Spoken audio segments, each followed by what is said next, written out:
2 locations in the Bible that are now lost. Number 1. The location of the Garden of Eden.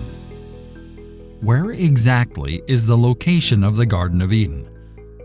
The Bible contains a number of secrets and mysteries. On the other hand, one question that a lot of people ask is, what is the location of the Garden of Eden? In order to find the answer to this question, we will have to conduct some forensic research. First, let us go to the Bible. Eden was the name of a region of the earth when God first created the world. The Hebrew word translated Eden is taken to mean pleasure or delight. In this area, God planted a garden. In this place, God spent time with the first man, and they had a direct relationship. The Garden of Eden is notable for several reasons. First and foremost, it was planned and planted by none other than God Himself. Second, is that it was the first home of mankind. The only thing the Bible tells us concerning the Garden of Eden's location is found in Genesis chapter 2, verses 10 to 14. Now a river flowed out of Eden to water the garden, and from there it divided and became 4 rivers. The name of the first is Pishon. It flows around the whole land of Havilah, where there is gold. The gold of that land is good. The bdellium and the onyx stone are there as well. The name of the second river is Gihon. It flows around the whole land of Cush. The name of the third river is Tigris. It flows east of Assyria. And the fourth river is the Euphrates. The Bible describes this region as having 4 rivers and an abundance of resources, including gold of a particularly high quality and gemstones.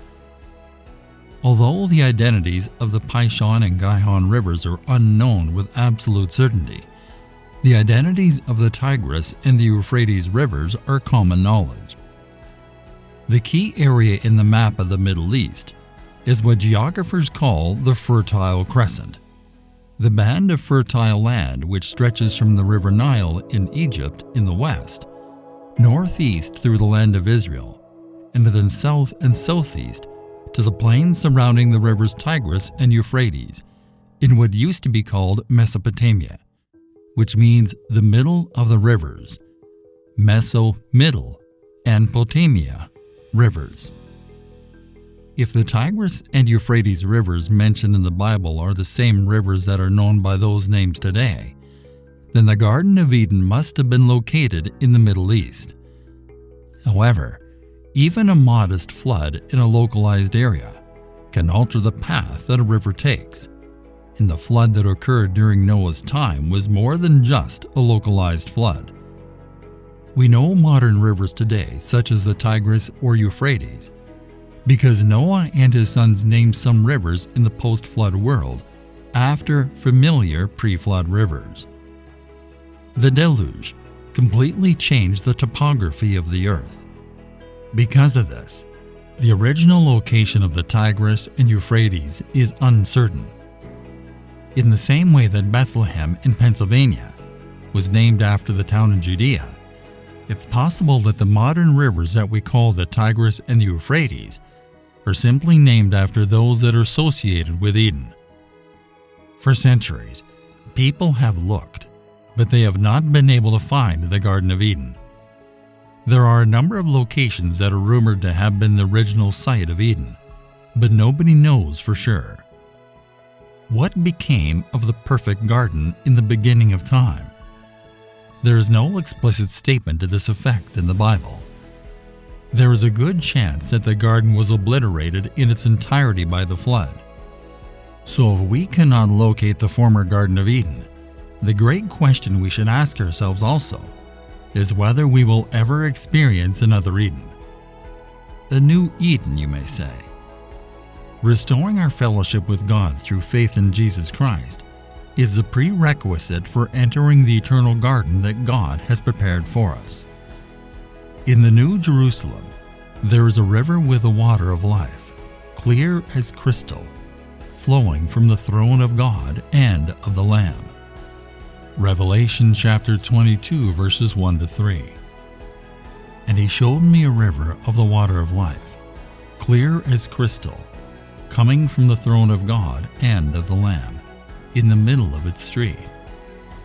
On either side of the river was the tree of life, bearing 12 kinds of fruit, yielding its fruit every month. And the leaves of the tree were for the healing of the nations. There will no longer be any curse, and the throne of God and of the Lamb will be in it, and his bondservants will serve him. The Bible begins with the tree of life, which man was not allowed to eat from after the sin of the tree of the knowledge of good and evil. Our eyes are once again drawn to the tree of life. Seeing the tree of life again points to a restoration of all things. Now at last, almost at the end of the great drama of the Bible, man may return and legitimately enjoy the blessing which he was banished for illegitimately desiring. Preston Hansen. The Garden of Eden is still longed for by a lot of people. Ecclesiastes chapter 3 verse 11. He has made everything appropriate in its time. He has also set eternity in their heart, without the possibility that mankind will find out the work which God has done from the beginning even to the end. The Garden of Eden, that place of pleasure and delight, we lost because of our sin, and God in his mercy and grace will restore it to us on Christ's behalf. Number 2. The location of Moses. Regarding the events that transpired in the days leading up to Moses' death, God has made the decision to withhold this information from us. Moses ascended the heights of Mount Nebo, while Israel camped out in the plains of Moab. From there, he had a clear view of the entire Promised Land, all the way to the coast of the Western Sea. Now Moses went up from the plains of Moab to Mount Nebo, to the top of Pisgah, which is opposite Jericho. And the Lord showed him all the land, Gilead as far as Dan, and all Naphtali, and the land of Ephraim and Manasseh, and all the land of Judah as far as the Western Sea, and the Negev, and the territory in the valley of Jericho, the city of palm trees as far as Zoar. Deuteronomy chapter 34 verses 1 to 3. What an honorable title! Moses is distinguished as the servant of Jehovah. At the end of Moses' life, God gave Moses a glimpse of the land he had left Egypt for.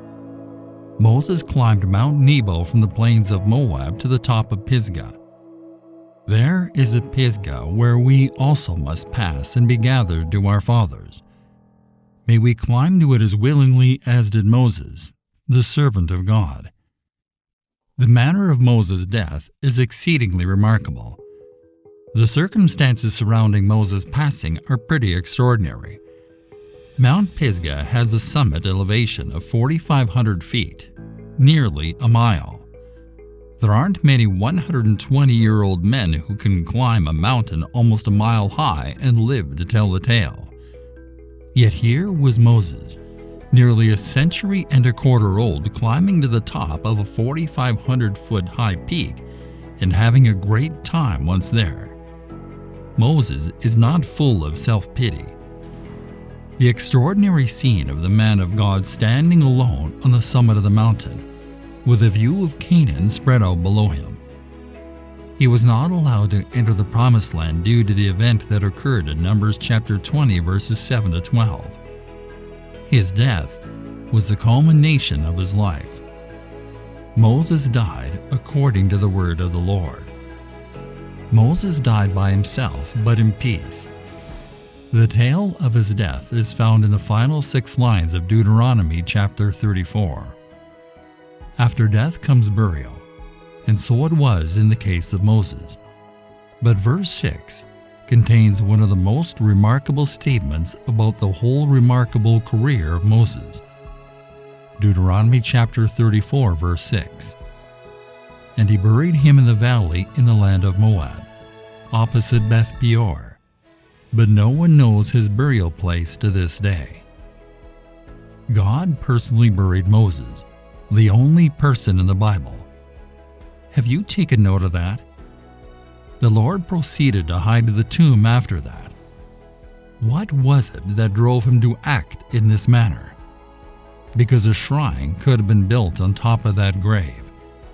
They would still be making their way up Mount Nebo to this day, constructing shrines, selling popcorn and peanuts, providing a variety of rides, and possibly even sending a tram up there with enormous banners proclaiming Moses' burial place. Therefore, it was a secret. This was of such vital importance to the Lord that it even precipitated a conflict between angels. The book of Jude includes one of the more peculiar accounts of this event that can be found in the Bible. Jude writes, "But even the archangel Michael, when he was disputing with the devil, Satan, and arguing about the body of Moses, did not dare bring an abusive condemnation against him, but simply said, 'The Lord rebuke you.'" Jude verse 9. It would appear that the devil had his own ideas about what he could do with Moses' body, but God responded, "Never.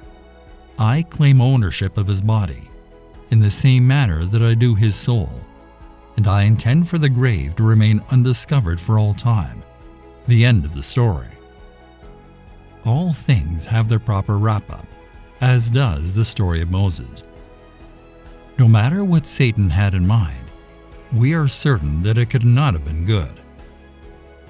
He steals, kills, and destroys.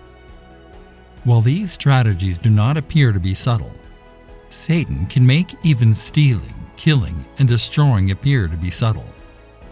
He has the power to steal God's word from the heart of anyone who hears it by asking, "Has God really said?" Now Michael, according to this account, stands up in defense of Moses, and in the zeal of an upright and bold spirit says to Satan, "The Lord rebuke thee." Others think that Satan wanted to desecrate the body of Moses, but consider that God had another purpose for Moses' body, which Satan wanted to defeat. Moses appears in bodily form with Elijah, whose body was caught up to heaven at the Transfiguration. Matthew chapter 17 verses 1 to 3. 6 days later, Jesus took with him Peter and James and John, the brother of James, and led them up on a high mountain by themselves. And his appearance changed dramatically in their presence, and his face shone with heavenly glory, clear and bright like the sun. And his clothing became as white as light. And behold, Moses and Elijah appeared to them talking with Jesus. And perhaps Moses and Elijah are the two witnesses of Revelation 11.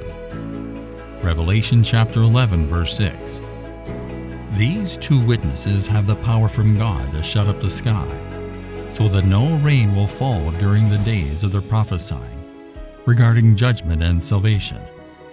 And they have power over the waters, seas, rivers, to turn them into blood, and to strike the earth with every kind of plague as often as they wish. It would appear that God had a task that needed to be accomplished with the body of Moses before the time of the general resurrection. Consequently, God made a special provision for himself to be the one to bury Moses' body. And perhaps God preserved the body of Moses in some way. God wanted to protect the body of Moses, so no one knows his grave to this day. Seemingly, they searched for it, as would be expected, out of a desire to memorialize this great leader of the nation.